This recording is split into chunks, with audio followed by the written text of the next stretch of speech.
They don't make movies like they used to. And I'm not saying in the pedantic sense, like, oh, movies were always better back then, but they actually don't make movies like they used to. The addition of sound, color, better equipment, more production companies, it's really changed the landscape of what it takes to make a film. That's what makes Charlie Chaplin so incredible. His films defy time. You watch one and you'll laugh, you'll cry, you'll do everything he wanted you to as if you were born back in 1900. Chaplin's use of the moving image stands today as great as it did back when it was first put to screen. And no more can that be seen than in what many would consider his magnum opus, City Lights. The film follows Chaplin as his classic character, the Tramp. Here he befriends an aristocrat, falls in love with a blind girl, and gets into a million wacky hijinks as Chaplin is wont to do. But the plot was never the important part to any Chaplin film. It's really just a vehicle to allow Chaplin to highlight all of his crazy machinations he's come up with for each new movie. And that shines through in this film. Chaplin is incredible in the role of the Tramp.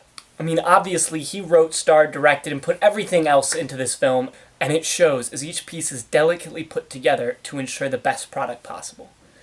The thing I was most impressed with were these gigantic long takes for these set pieces. What would be maybe 15 or 16 cuts in a modern film is only a single take for Chaplin. In one instance, he sees this rich man try and kill himself by tying a cinder block to his neck and throwing it into the ocean. What follows is this extremely elaborate set piece as Chaplin and this man trade places, falling into the water over and over and over again. It's hysterical, and it's all done in a single take. This would be near impossible in today's standards, of which you need to do something over and over and over again with each camera placement to make sure the scene flows. Chaplin didn't need that. He had it all in his head and put it to screen after, obviously, hours upon hours of work. It's incredible. And that's just one of the set pieces. There are dozens of them in this film.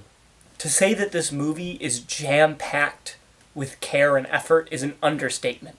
Each scene oozes with dedication and passion. And though I said the plot isn't really important, and it's not, the romance between the Tramp and the blind girl is quite affecting.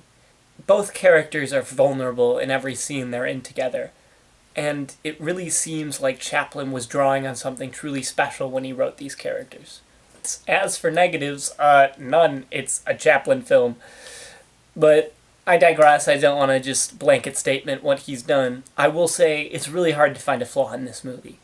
I could say that maybe the supporting actors are a little stilted at times, but that's also part of the charm. It makes Chaplin's Tramp seem that much more lively when everyone else is kind of acting a little robotic.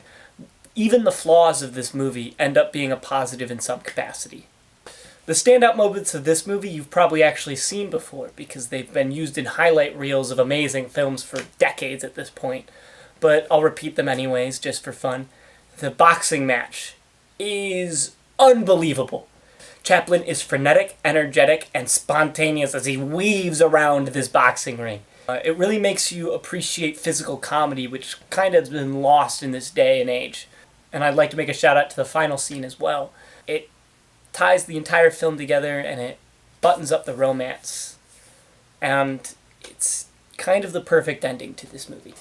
As for films like this, if you really enjoy this one, or it sounds interesting but not your cup of tea, the other Chaplin films are obviously great. Gold Rush, The Kid, maybe Buster Keaton, The General, or if you're just looking for something zany, fun, maybe the Marx Brothers' Duck Soup. Overall, City Lights just really shows where film has come, but also what makes it so great. It is both foundational and inspirational. It's a great movie, and any film buff should watch it.